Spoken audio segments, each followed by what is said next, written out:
Dumelang bakgaitso, I am Tebogo Tinti. Welcome to Time with T. Thank you so much for choosing to spend time with me. I would like to talk about what I have just come off of and what I am recovering from. The 30th Conversations with the Author took place at the South African State Theatre this past weekend, and I tell no lies when I say I am still recovering from that event because, wow, Hosea Rampekwa is the man that he thinks he is. He did say in many of his videos and many of the interviews that he had done before that he leaves no stone unturned. And boy, did he leave no stone unturned. We went back and forth, him and I, and the audience.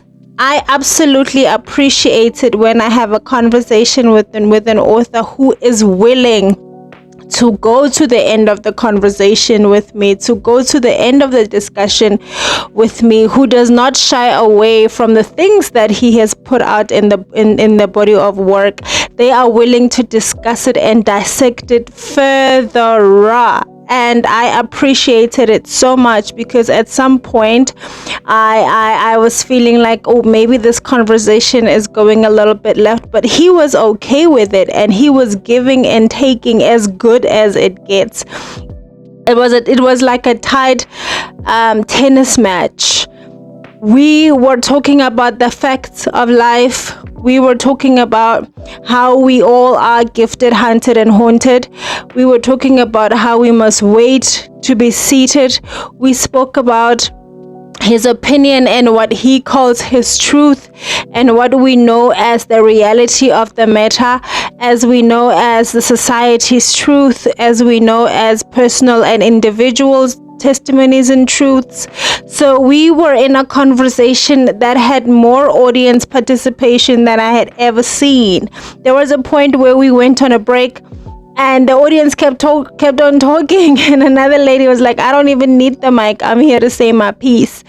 And it was, what a way to start the year. What a way to start this new season of Conversations with the Author. What a way to set the bar. I mean, book 30 met and exceeded my expectations, and I still say go out there and get those books and read what this man had to say. Make up your mind about it. Take what you will learn from it.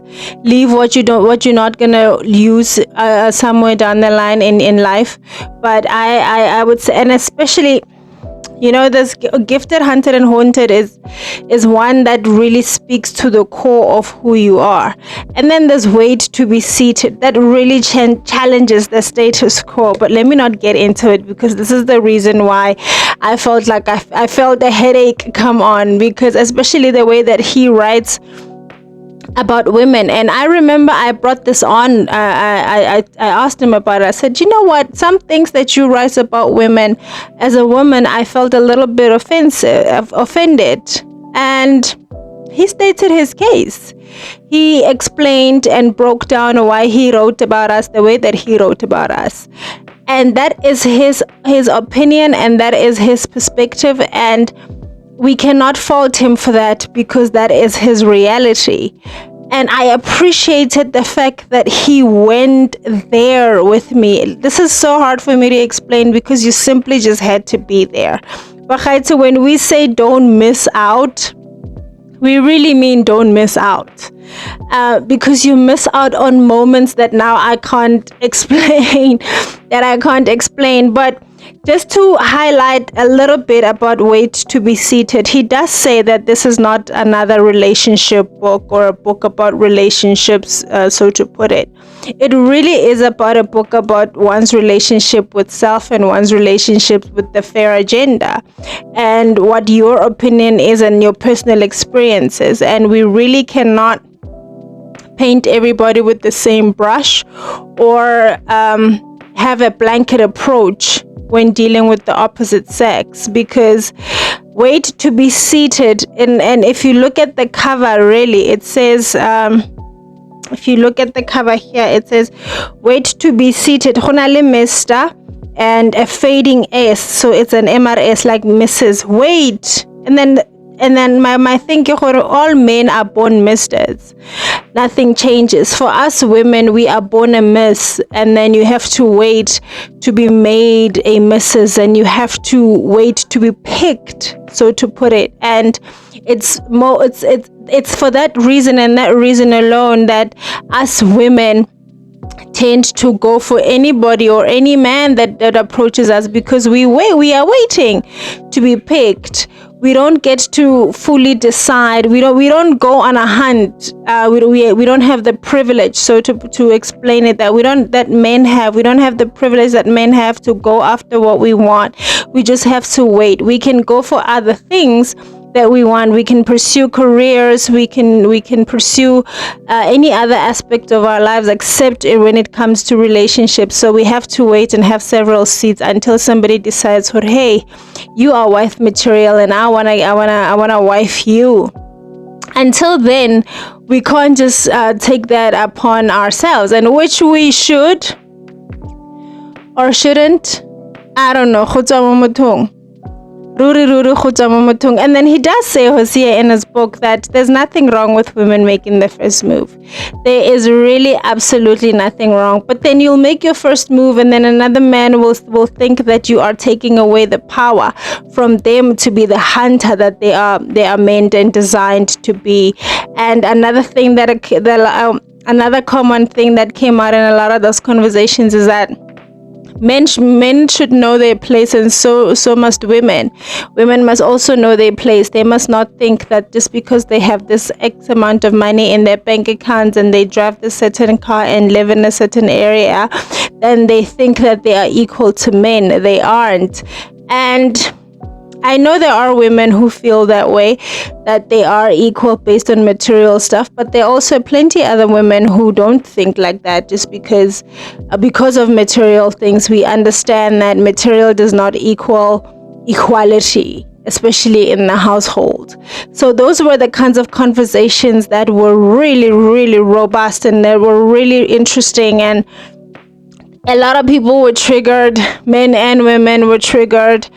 I was most certainly triggered, and it's books like these that just makes you want to go back to your own personal drawing board to say, what is it that I want for myself?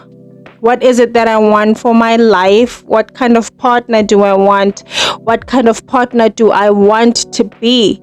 And when we keep saying, I'm waiting for the right one, am I going to recognize the right one when he arrives? And while I'm waiting, am I becoming the right one for whoever is going to come and find me?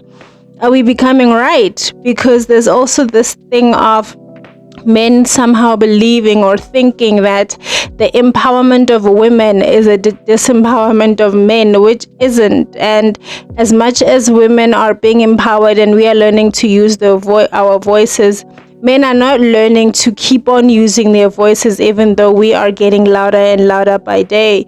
Because remember, the men are used to being in charge of everything else, and then the women are just supposed to be the yes ma'ams.